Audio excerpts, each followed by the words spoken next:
रहीम अस्सलाम वालेकुम वरहमतुल्लाहि वबरकातुहू। जैसा कि गुज़िश्ता क्लासों में हमने शॉर्टकट कीज़ के बारे में काफ़ी सारी मालूमात हासिल की और ऐसी शॉर्टकट कीज़ के जो हमारा टाइम भी बचा सकें और हमारे काम की स्पीड को बढ़ा सकें। तो आज की क्लास में इसी तरीके से हम मज़ीद शॉर्टकट कीज़ के बारे में जानेंगे। तो उनमें सबसे पहले है कि लेट्स सपोज़ के मिसाल के तौर पर मैं किसी फ़ाइल का नाम चेंज करना चाह रहा हूँ या किसी भी फ़ोल्डर का नाम चेंज करना चाह रहा हूँ। तो उसका एक तरीका तो यही था कि जो हमने सीखा था कि मिसाल के तौर पर यहाँ पर किसी भी फ़ोल्डर या फ़ाइल का नाम चेंज करना है तो उसका एक तरीका तो ये है कि इस पे उस फ़ोल्डर या फ़ाइल पर राइट क्लिक कर देंगे और उसके मोर ऑप्शन में आकर यहाँ पर लास्ट में प्रॉपर्टीज़ से ऊपर रीनेम का ऑप्शन होता है। तो यहाँ पर कोई भी नाम मैं लिख सकता हूँ। तो जब मैंने नाम लिख लिया तो ये मेरा नाम चेंज हो जाएगा। एक तरीका तो इसका ये होता है। दूसरा तरीका ये होता है कि जिस फ़ोल्डर जिस फ़ाइल का नाम चेंज करना हो तो उस पर क्लिक कर लेंगे और कीबोर्ड में से F2 का बटन प्रेस कर लेंगे तो ये हमारे रीनेम के ऑप्शन के अंदर आ जाएगा। तो जो भी नाम मैं रखना चाहूँ तो वहाँ पर मैं वो नाम रख सकता हूँ। तो एक और शॉर्टकट की जो हमारे बहुत ही ज़्यादा काम आता है वो ये है कि मिसाल के तौर पर यहाँ पर मैं अभी काम कर रहा हूँ अपने सिस्टम के ऊपर और मैं अपने सिस्टम में अपने माई कंप्यूटर दिस पीसी या माई पीसी में जाना चाह रहा हूँ। बाज़ दफ़ा ये होता है कि ये आइकन मेरी नज़र से गायब हो जाता है और मुझे नहीं समझ में आ रहा कि अब मैंने दिस पीसी में जाना है या किसी भी विंडोज़ एक्सप्लोरर में जाना है तो मैं कैसे जाऊँ। मिसाल के ये यूज़र ये फ़ोल्डर है तो अब यहाँ पर भी अगर मैं चला जाऊँ तो मेरे पास यहाँ से भी दिस पीसी की एक्सेस हासिल हो सकती है। कि इसका मतलब ये हुआ कि मैं किसी भी फ़ोल्डर में चला जाऊँ तो वहाँ से मुझे दिस पीसी की एक्सेस हासिल हो सकती है। तो सिर्फ दिस पीसी की एक्सेस को हासिल करने के लिए या फ़ोल्डर में वह जो एक्सप्लोरर का फ़ोल्डर है विंडोज़ एक्सप्लोरर का फ़ोल्डर है वहाँ पर जाने के लिए जो शॉर्टकट की मैं यूज़ कर सकता हूँ वो है विंडोज़ और ई की। जैसे विंडोज़ और ई की मैं शॉर्टकट की यूज़ करूँगा तो मैं यहाँ से एक फ़ोल्डर में आ जाऊँगा। विंडोज़ एक्सप्लोरर का फ़ोल्डर है। अब यहाँ से मैं easily this PC my PC या माय कंप्यूटर तक की एक्सेस हासिल कर सकता हूँ। इसके अलावा बाज़ दफ़ा हमें एक प्रॉब्लम फेस होती है और उसका हमें सामना करना पड़ता है। वो ये होती है कि हमारा कंप्यूटर लैपटॉप या सिस्टम जो है वो चलते-चलते स्लो हो जाता है और उसकी बहुत सारी वजूहात हो सकती है। हम मुख्तलिफ वजूहात की तरफ जाएँगे, लेकिन बुनियादी तौर पर जो उसकी अक्सर वजह होती है वो ये होती है कि हमने कोई ऐसा प्रोग्राम कोई ऐसा सॉफ्टवेयर इंस्टॉल किया हुआ होता है, खोला हुआ होता है कि वो उस पे वर्क करते-करते वो हैंग हो जाता है। अब वो इस तरह स्टक हो जाता है कि ना वो आगे जा पा रहा होता है, ना पीछे आ पा रहा होता है, ना हम उसको बंद कर पा रहे होते हैं। क्योंकि मिसाल के तौर पर यहाँ पर मैंने विंडोज़ एडोब फ़ोटोशॉप यहाँ मैंने खोला हुआ है। तो फ़ोटोशॉप को बंद करने का एक तरीका तो ये है कि मैं यहाँ अंदर जाऊँ और यहाँ पर जाके जो है वो उसको क्लिक करके उसको बंद कर दूँ, क्लोज़ कर दूँ। लेकिन एक और तरीका ये है कि मिसाल के तौर पर ये मेरी जो एप्लीकेशन है वो स्टक हो गई है, बंद हो गई है, बिल्कुल रुक गई है। तो उसके लिए मैं क्या तरीका इख्तियार कर सकता हूँ? ये कर सकता हूँ कि मैं इस प्रोग्राम पर राइट क्लिक करूँगा, जो ओपन है तो यहाँ से क्लोज़ विंडो पर क्लिक कर के इसको बंद कर सकता हूँ। यानी कि मैं उस प्रोग्राम के अंदर नहीं जा पा रहा हूँ। ये मैं मिसाल दे रहा हूँ कि उसमें हमें पता लग जाता है कि जिस प्रोग्राम के हम अंदर जा रहे होते हैं और वहाँ से हमें उसकी एक्सेस हासिल नहीं हो पा रही होती है, हैंग हो रहा होता है, मुकम्मल तौर पर हमारा सिस्टम स्टक हो चुका होता है, बंद हो चुका होता है, यानी कि उस प्रोग्राम में वर्किंग हमारी नहीं हो पा रही होती है। तो उसको बंद करने के लिए यानी कि उसको फ़ोर्सली बंद करने के लिए कि किसी न किसी तरीके से ये बंद हो जाए और एक वर्किंग को हमें आइडिया हो जाए कि ये जो हमारा जो प्रोग्राम है या कोई भी जो प्रोग्राम हमारा चल रहा है तो वो हमारी कितनी रैम कंज्यूम कर रहा है। तो उसके लिए हमें जाना पड़ता है सिक्योरिटी टास्क मैनेजर की तरफ। उस पर जाने के लिए हमें कौन से शॉर्टकट की यूज करने पड़ते हैं वो है कंट्रोल अल्टर डिलीट का बटन। जैसे मैं यहाँ पर प्रेस करूंगा तो एक विंडो मेरे सामने आ जाएगी।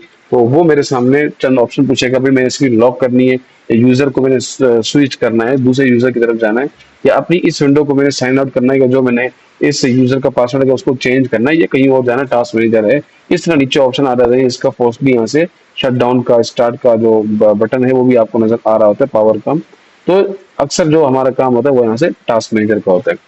अब जैसे ही मैं टास्क मैनेजर पर क्लिक करूंगा तो यहाँ पर मेरे सामने एक और विंडो खुल जाएगी। ये टास्क मैनेजर क्या करता है? टास्क मैनेजर ये हमें दिखाता है कि इस वक्त आपके सिस्टम में कौन से प्रोग्राम चल रहे हैं और वो आपकी कितनी मेमोरी कंज्यूम कर रहे हैं, कितना उस पर जो है ना आपके सिस्टम के ऊपर लोड है।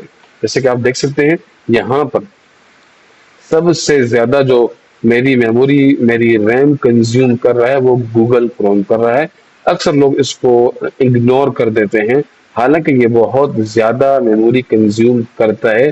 जैसे कि आप यहाँ देख सकते हैं कि एडोबी फोटोशॉप भी इतनी मेमोरी कंज्यूम नहीं कर रहा जितना ये आपका गूगल क्रोम आपकी मेमोरी कंज्यूम कर रहा है। तो आ जाते हैं असल बात की तरफ के मिसाल के तौर पर ये जो प्रोग्राम मेरे खुले हुए हैं, नीचे भी आप देख सकते हैं कि यही प्रोग्राम मेरे ओपन पीछे चल रहे हैं। तो इनमें से किसी को फोर्सली मैंने बंद करना है। मिसाल के तौर पर ये एडोबी फोटोशॉप मुझे तंग कर रहा था और इसकी वजह से मेरा जो सिस्टम था मुकम्मल तौर पर स्टक था। तो फिर मैं इसको फोर्सली बंद करने के लिए क्या करूंगा, इस पर क्लिक करूंगा और यहाँ पर कॉर्नर पर आपको नजर आ जाएगा एंड टास्क का ऑप्शन। जैसे ही मैं यहाँ पर क्लिक करूंगा तो ये जो मेरा जो सिस्टम है, जो फोटोशॉप की जो एप्लीकेशन है मेरी, वो बंद हो जाएगी और मैं इजी दूसरी एप्लीकेशन पे वर्क आराम से कर सकता हूँ। इसी तरीके से इस टास्क मैनेजर के अंदर ये जो चीज आपको नजर आएगी, जो एप्लीकेशन आपकी रन हो रही है, ये आपको बाय डिफॉल्ट पहले ही पर नजर आएंगी। जैसे ही आप कंट्रोल अल्टर डिलीट का बटन दबाकर टास्क मैनेजर पर एक्सेस हासिल करते हैं तो बाय डिफॉल्ट ये जो विंडो है वो आपकी पहले खुली हुई आपको नजर आएगी, क्योंकि ये पहले पर है प्रोसेस के नाम से कि जो भी आपकी प्रोसेसिंग चल रही है वो यहाँ पर आपको नजर आ रही होगी। इसके अलावा यहाँ पर आपको नजर आ सकता है कि आपकी परफॉर्मेंस क्या है, आपके सिस्टम की परफॉर्मेंस क्या है। जैसे कि आप देखना चाहते हैं कि मेरे सिस्टम में कितनी मेमोरी लगी हुई है और कितनी रैम लगी हुई है, कितना उसका प्रोसेसर है, कौन सी जनरेशन है, वगैरह वगैरह, और कौन सा कार्ड लगा, और यहाँ से आप सारा उसको देख सकते हैं कि, और यहाँ पर आपको ये भी नजर आ रहा होता है कि आपका सिस्टम इस वक्त कितने दिन से ऑन है। जैसे कि मेरा सिस्टम इस वक्त यहाँ पर 5 दिन और 11 घंटे से मेरा सिस्टम जाग रहा है, चल रहा है। मैंने इसको मुकम्मल तौर पर शटडाउन नहीं किया। बाज़ दफ़ा ये भी वजह होती है कि आपका जो सिस्टम होता है कि वो बहुत ज़्यादा बहुत दिनों तक ओपन रहने की वजह से भी उसमें काफ़ी मसाइल आ रहे होते हैं, वो स्लो हो रहा होता है। तो यहाँ से भी आपको पता लग जाता है। तो इसके लिए फिर आप क्या करते हैं, अपने सारे प्रोग्राम को सही से बंद करके और अपने सिस्टम को शट डाउन करके उसको भी थोड़ा रेस्ट दे सकते हैं, ताकि जो आपका सिस्टम है वो आपके बाद में जो है वो आपको ज़्यादा तंग ना करे। अब ये तो वो शॉर्टकट की थी कि उसके ज़रिए से हम डायरेक्ट टास्क मैनेजर की तरफ तो नहीं जा रहे थे, बल्कि टास्क मैनेजर से पहले भी आपको एक स्क्रीन फेस करनी पड़ रही थी। लेट सपोज आपका टास्क मैनेजर से पहले जो स्क्रीन है, आपका वहाँ पर कोई काम ही ना हो, जैसे कि मैं कंट्रोल अल्टर डिलीट प्रेस करता हूँ तो टास्क मैनेजर में मैं बाद में जा रहा था, पहले मेरे सामने ये स्क्रीन आ रही थी। तो लेट सपोज के बाद दफ़ा ये भी होता है कि मुझे इमीडिएटली वो स्क्रीन लॉक भी करनी पड़ जाती है, और बाद दफ़ा मुझे फोर्सली तौर पर अपने सिस्टम को शट डाउन या रिस्टार्ट भी करना पड़ जाता है। लेकिन लेट सपोज के मुझे अभी जाना ही टास्क मैनेजर की तरफ है, तो मैं कौन सी शॉर्टकट की यूज कर सकता हूँ कि मुझे, मैं ये चाहता हूँ कि ये जो ब्लैक स्क्रीन मेरे सामने आती है लॉक स्क्रीन वाली, तो वो मेरे सामने आए ही ना, बल्कि मैं डायरेक्ट टास्क मैनेजर की तरफ जंप कर जाऊँ। उसके लिए हमें शॉर्टकट की यूज करनी पड़ती है कंट्रोल शिफ्ट और स्केप का बटन।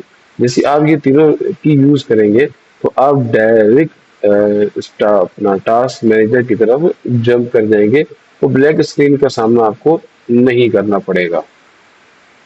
और फिर बाज़ दफ़ा ये होता है कि हमें जो प्रॉब्लम फेस करनी पड़ रही होती है, खासकर जो ग्राफिक डिज़ाइनर वीडियो एडिटर होते हैं, उन्हें ये प्रॉब्लम फेस करनी पड़ रही होती है कि जिस ड्राइव के अंदर आपकी विंडो इंस्टॉल हुई भी होती है, तो वो ड्राइव ज़ाहिर बात है बहुत सारे प्रोग्राम अपने अंदर रन कर रही होती है। जो भी आप प्रोग्राम खोलेंगे तो वो उसके अंदर रन हो रहे होते हैं। बाज़ दफ़ा वो फुल हो जाती है, जैसे कि यहाँ पर आपको ब्लू नज़र आ रहा है, तो वो जो बार होती है वो ब्लू से रेड हो जाती है, तो इस बात की अलामत होती है कि यह डिस्क फुल हो चुकी है। तो उस डिस्क को खाली करने का एक तरीका होता है कि बाज़ दफ़ा उस ड्राइव के अंदर, उस डिस्क के अंदर की जो मेरा पार्टीशन है सी का, तो ये इसके अंदर काफ़ी ज़्यादा एक टेम्पररी फाइलें भी होती हैं और ऐसी फाइलें होती हैं जो कि बिल्कुल भी ज़रूरी नहीं होती है, उनको डिलीट करना ज़रूरी होता है। वो सिस्टम के ऊपर वैसे ही बोझ बन रही होती है। तो उनको खाली करने का तरीका ये है कि आप यहाँ पर सर्च बार में जाएंगे और यहाँ पर आप लिखें डिस्क क्लीनअप। जैसे आप डिस्क क्लीनअप लिखेंगे तो यहाँ पर आपके सामने एक ऐप आ जाएगी, तो ये सबसे पहले ऑप्शन आएगा अभी कौन सी डिस्क आप क्लीनअप करना चाह रहे हैं। ज़ाहिर सी बात है, मेरा जो विंडो है वो लोकल सी पर चल रहा है, डिस्क सी पर चल रही है, और मेरी जितनी भी एप्लीकेशन है वो इसी पर चल रही है। तो मैं सी ही को सेलेक्ट करूंगा और ओके कर दूंगा। तो यहाँ पर थोड़ा सा टाइम ले लेगा और उसके बाद फिर आपके सामने नई विंडो खोल देगा। यहाँ पर आप देख सकते हैं कि मेरे सिस्टम में कितनी ज़्यादा एक्स्ट्रा फाइलें हैं, जो कि मेरे बिल्कुल भी इस्तेमाल में नहीं है। यहाँ पर आप थोड़ा थोड़ा देख सकते हैं कि जैसे कि दिखा रहा है कि टेम्पररी इंटरनेट फाइलें 21 MB की है, कोई मसला नहीं है। उसके बाद विंडोज एरर 168 KB का, कोई इशू नहीं है। उसके बाद यहाँ पर डायरेक्ट एक्सटेंडर कैश है 1 MB का, कोई इशू नहीं है। उसके बाद delivery optimization file 617 MB issue है, बहुत ज़्यादा बनती है जो वो 17 MB। उसके बाद रिसाइकल भी 203 KB, कोई इशू नहीं है। उसके बाद टेम्पररी फाइल जो कि बहुत ही ज़्यादा है 32 GB। ये 32 GB की टेम्पररी फाइल है कि इसका मुझे कोई काम नहीं है, और ये वैसे ही मेरे सिस्टम पे लोड बन रहा है। और बाज़ दफ़ा यही वजह होती है कि आपका सिस्टम स्लो हो रहा होता है। तो आप यहाँ क्या करेंगे, सबसे पहले सबको आपने चेक कर लेना है, और चेक लगाकर आपने जब सबको आप चेक लगा लेंगे तो यहाँ पर आपको टोटल साइज नजर आ रहा होगा कि जब आप इसको ओके कर देंगे और ये सारी की सारी जब चीजें खाली हो जाएंगी। यहाँ पर आप देख सकते हैं कि इस वक्त मेरे सिस्टम के अंदर 197 GB, मेरी लोकल डिस्क में 197 GB फ्री है, और 32 GB मुझे मजीद ये खाली करके दे देगा।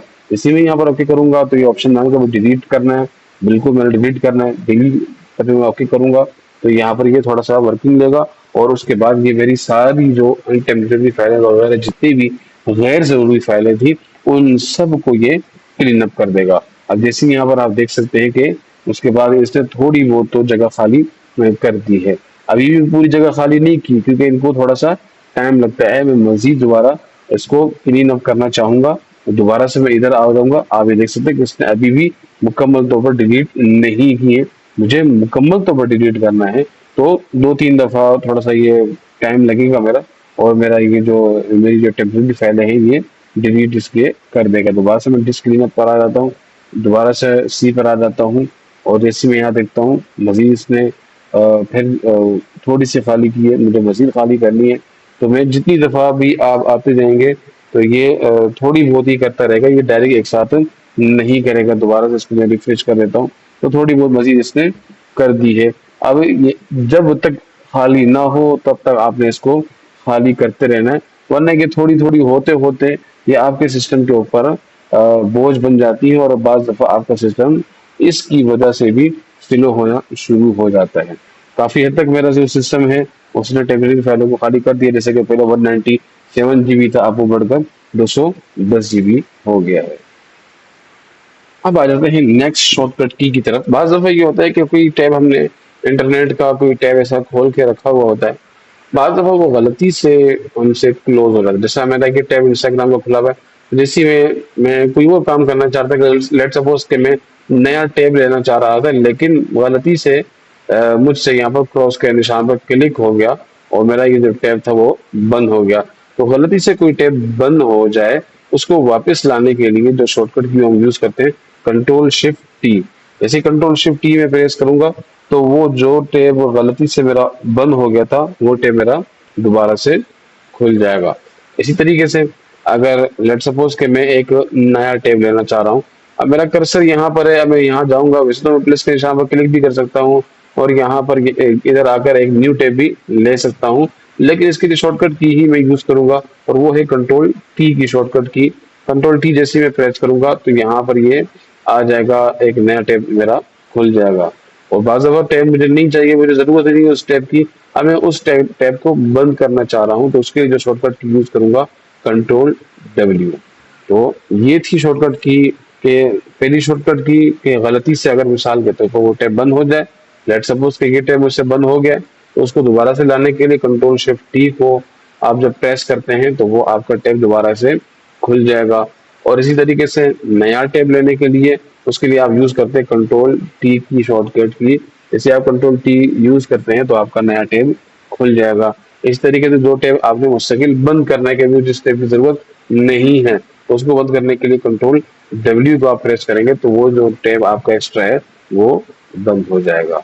विंडोज का अपना एक बड़ा मजेदार सा शॉर्टकट की है कि जो कि अक्सर लोग यूज नहीं करते। जिस तरह के मोबाइल में आपने देखा होगा वॉइस टाइपिंग का ऑप्शन हमारे सामने होता है कि कोई भी चीज़ हमने लिखनी हो तो हम उसको वॉइस दे देते हैं, वॉइस कमांड देते हैं, तो वो चीज़ हमें लिखकर सामने दे देता है। इस तरह विंडोज़ के अंदर भी ऑप्शन है कि कोई भी हम टेक्स्ट लिखना चाहते हैं किसी भी टेक्स्ट वाली जगह पर, लेट सपोज कि मैं यहाँ MS वर्ड के अंदर अभी हूँ, और मैं यहाँ पर कुछ लिखना चाह रहा हूँ, लेकिन वॉइस के ज़रिए से मैं लिखना चाह रहा हूँ। तो वॉइस असिस्टेंट ओपन करने के लिए विंडोज़ में जो शॉर्टकट की हम यूज़ करते हैं, वो यूज़ करते हैं विंडोज़ प्लस एच की। जैसे मैं यहाँ पर प्रेस करूँगा तो ये अब मेरी वॉइस सुन रहा है। लेट्स सपोज मैं बोलता हूँ, hello, I am Mohammad Huzaifa. अब देखिए, जैसे ही मैंने इसको यहाँ पर कहा, तो इसने जो भी इसको समझ में आया उसने यहाँ पर टैप करके मुझे लिखकर दे दिया। इस तरीके से जो भी हम लिखना चाहेंगे, तो ये अपनी वॉइस के ज़रिए से, तो ये जो हमारा वॉइस असिस्टेंट है, तो ये हमें वो सारी चीज़ें लिखकर दे देगा। तो आज के लिए इतना ही। इंशाल्लाह नेक्स्ट जो हमारी क्लास होगी, उसमें हम बाकायदा तौर पर हम अपने एमएस ऑफिस की जो क्लास है उसको स्टार्ट करेंगे, और इंशाल्लाह उस एमएस वर्ड की, एमएस ऑफिस की जो हमारी क्लास होने वाली है, इंशाल्लाह उसमें हम बहुत सारी ऐसी चीज़ें सीखेंगे कि जो कि इंशाल्लाह एडवांस होने वाली हैं, और वो आपको नए दौर के हिसाब से, जो आजकल हमारा एक दौर चल रहा है, जदीद दौर चल रहा है, उस दौर के हिसाब से इंशाल्लाह वो चीज़ें आपको इंशाल्लाह काम आएंगी। तो आज के लिए इतना ही। इंशाल्लाह नेक्स्ट वीडियो में मिलते हैं। अल्लाह हाफिज़।